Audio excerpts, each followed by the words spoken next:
안녕하세요. 안녕하십니까. 네, 오늘은 지니 디자인 하우스에서 시공한 그리고 저희가 지금 살고 있는 집을 소개해 드리려고 나왔습니다. 전원생활 하자고 마음 먹었을 때 같이 둘이서 한번 해보고 싶었어요. 해보고 싶었습니다. 지금 땅이 낮아서 처음 샀을 때는 그래서 성토를 좀 해야 돼가지고 흙을 붓고 그 다음에 보강토로 경계를 하고 하는 부분을 둘이서 직접 했어요. 잔디 심고 나무 심고 뭐 그 정도밖에 안 했습니다. 나머지는 지니 디자인 하우스에서 다 해주셨습니다. 이쪽으로 한번 와보시면 그냥 평범하게 짓는 것보다는 좀 재미있는 공간이 있었으면 좋겠다 싶어서 중간에 통유리를 넣어가지고 통로도 만들고 중전도 이렇게 해가지고 좀 펼친 구조로 해서 설계가 됐고요. 그러다 보니까는 집이 좀 더 긴 느낌도 있고 좀 넓은 느낌도 있고 그래서 집 안에서 생활할 때도 좀 재밌는 느낌이 듭니다.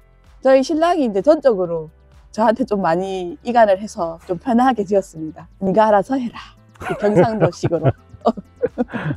저희 집을 예쁘게 그리고 정말 좋게 지어주신 지니 디자인 하우스 유종환 대표님을 소개하겠습니다. 소장님. 안녕하십니까. 안녕하세요. 안녕하세요.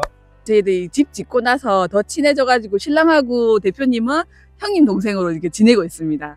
그만큼 짓는 과정도 즐거웠고 그만큼 신뢰 있게 이제 저희들에게 신뢰를 좀 많이 심어주셨던 것 같습니다. 최선을 다했죠. 그리고 뭐 집을 짧은 기간 지은 게 아니라 한 20 몇 년을 하다 보니까 실제 뭐 좋은 점, 나쁜 점 설명 다 드리고 안 좋은 점들 이런 걸 좀 더 보완도 많이 해야 된다고 얘기도 많이 드리고 전적으로 믿어주신 게 제일 중요한 것 같아요. 여기 테라스 부분도 원래 처음에는 타일로 하기로 했었는데 소장님이 그때 현무암으로 하자고 했죠. 타일은 아니라 동파나 이런 것들이 하자율이 좀 높아요. 근데 현무암 같은 건 작업을 해놓으면 날씨하고 크게 관계없이 동파나 이런 것들이 없으니까 향후 유지보수나 이런 부분에서 많이 유리하니까 권하게 되었죠. 자, 이제부터는 소장님이 전문적으로 저희 집이 어떻게 지어졌는지를 설명해 주실 거거든요. 그럼 저희 부분에 이제 빠질게요.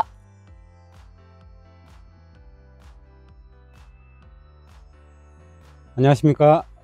지니 디자이너스의 유종환입니다. 오늘은 경남 사천에 있는 경량식 목조주택 현장 건축한 집을 소개해 드릴게요. 이 집은 평수는 한 30평 되고요.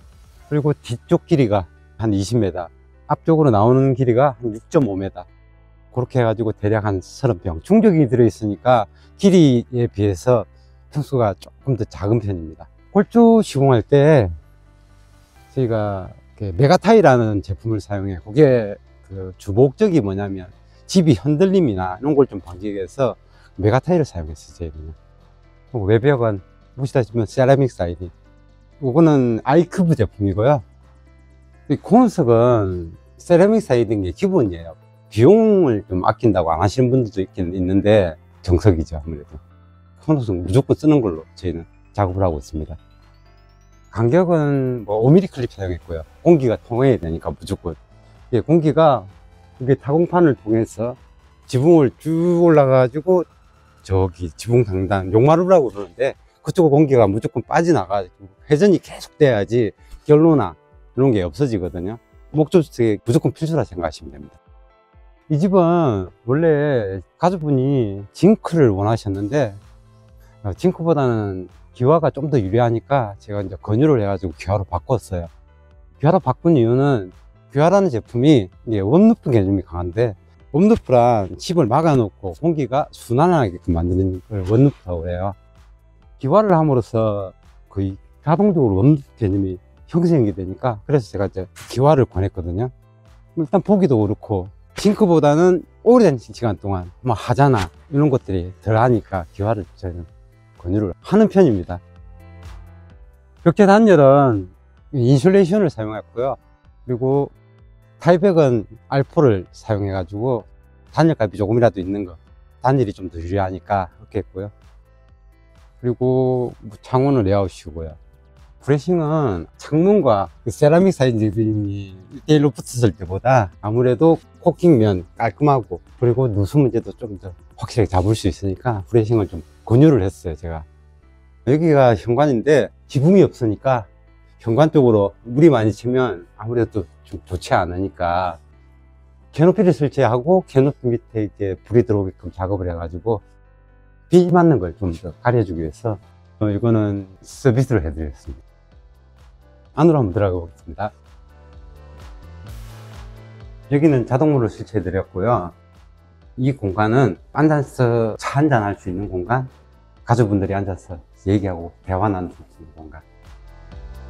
실내 구조는 거실, 방이 2칸이고요. 그리고 주방, 화장실 2칸, 그리고 다용도실, 보일러실 이렇게 구성되어 있습니다. 거실로 한번 가보겠습니다. 여기 층고는 한 3m 한 60 정도, 천장을 약간 각을 줘가지고 전골을 약간 내렸어요.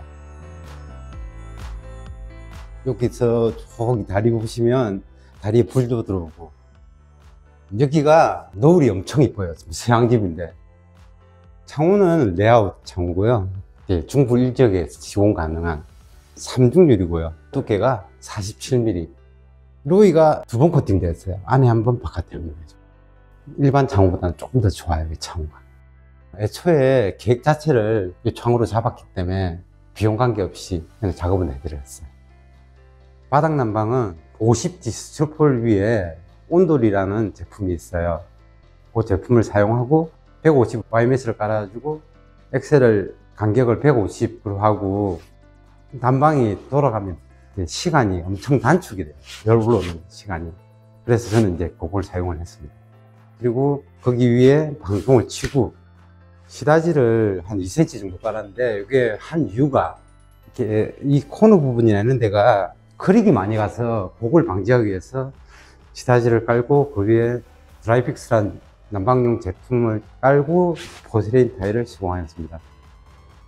그거는 이제 바닥 난방 들어가는 데는 그 제품을 쓰면 아무래도 타일이 분리되는 걸 잡아줘요. 그래서 그 제품을 저는 사용을 하고 있습니다. 안방으로 한번 가보겠습니다.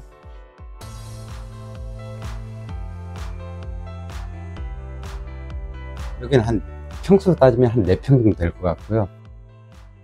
붙박이장은 한샘으로 시공해 드렸고요.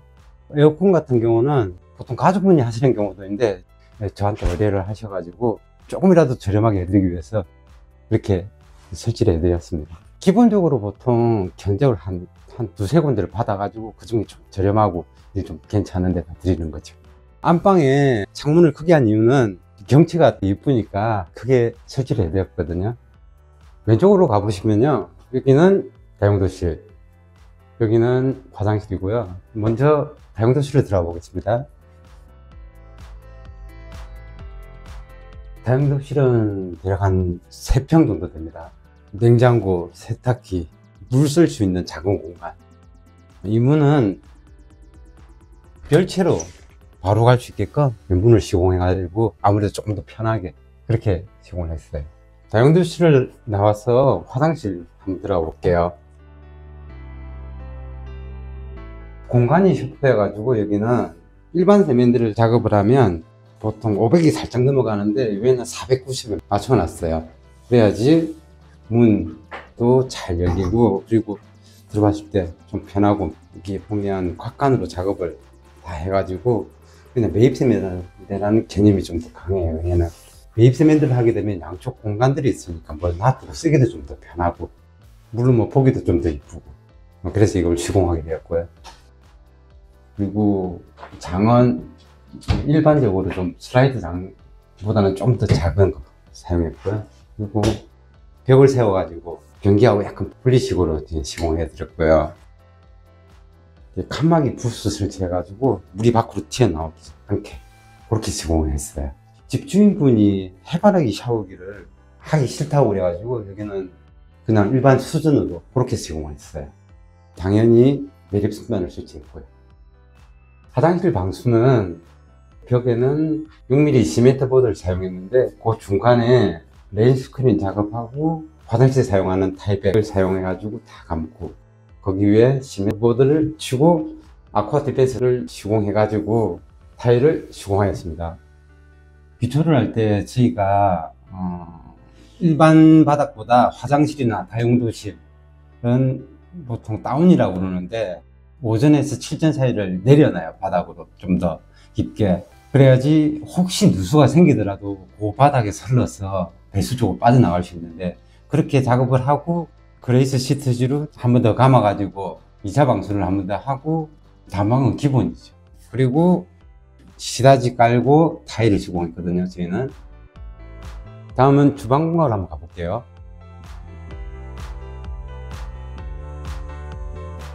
여기도 한샘으로 시공했고요. 저희 업자 가격 공급가로 시공을 해드렸어요. 가족분이 조금이라도 저렴하게 할 수 있게끔 그렇게 작업을 해드렸습니다. 그리고 이쪽에 보면 이렇게 팬트리, 붙박이장 개념이 들어가면 아무래도 주방에 이제 더 저분한 것들이 들어가니까 가족분도 좀 만족스러워 하시고. 이쪽을 한번 들어가 보시다 보면 왼쪽은 집 뒤쪽이고요, 오른쪽은 중정, 통도처럼 공간도 넓어 보이고, 땅이 길다 보니까 혹은 좀 작고 길다 보니까 집을 길게 하면, 일자로 하면 집이 깝깝하니까 중간에 집을 띄워가지고 공간을 주는 게 좀 더 이뻐 보이고 실용적이고, 나중에 여기 예를 들어서 위에다가 비가림막을 하면 안처럼 쓸 수 있으니까 그렇게 해서 이렇게 시공하게 됐습니다. 화장실 공간으로 한번 들어가 볼게요. 타일 종류나 방수, 타일팩 그런 거는 다 똑같고요. 단지 이제 저기보다 화장실이 좀 넓으니까 샤워실하고 이제 유리 칸막이 해가지고 샤워실 물이 바깥쪽으로 튀어나오는 걸 조금 방지하기 위해서 이렇게 했고, 똑같이 매입선만 작업했고요. 마지막 방으로 한번 더 가보실게요. 가기 전에 여기도 붙박이장이 있어가지고 수납 공간을 좀 더 확보를 해드렸고요. 이 방 평수는 대략 한 4.5평 정도 돼요. 코너 창 사용해가지고 좀 더 넓게 보이게끔 천장을 조금 내려가지고 커튼박스 겸 간접이 들어가지고 모양이라든지 이런 게 좀 더 이쁘게 그렇게 작업을 했어요. 이 붙박이장은 화장대, 나머지 뭐 옷장, 그리고 이불장 조그만하게 이렇게 들어가 있어요. 오늘 소개해드린 30평 주택 시공 금액은 평당 660이고요. 660에 포함된 건 기초, 데크는 건축 평수의 10%, 보일러도 포함된 금액입니다. 정화조는 단독형 5인용까지는 저희가 기본으로 해드리고요. 물론 뭐 기와 창호 이런 거 다 포함되어 있는 거고요. 이 30평대가 아닌 작은 평수도 큰 평수까지 시공 가능하고요.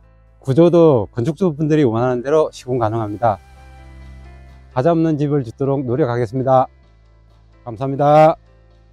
땅 사고, 이제 토목하고, 이제 짓는 과정 속에 계속 참여하면서 막상 들어와서 사니까는 저희 생각했던 거 거의 100% 만족하고 살고 있고, 또 이게 뭐 콘센트라든지 이런 사소한 것까지도 소장님이 신경 많이 써주셔가지고 생활하는데 되게 편해요. 그리고 지금 겨울에 저희가 입주를 했는데 뭐 저희들이 막아주는 거 아무것도 없는데도 안에서 좀 따뜻하게 지낼 수 있고, 아파트보다도 단열도 잘 되는 것 같은 그런 느낌도 들어요.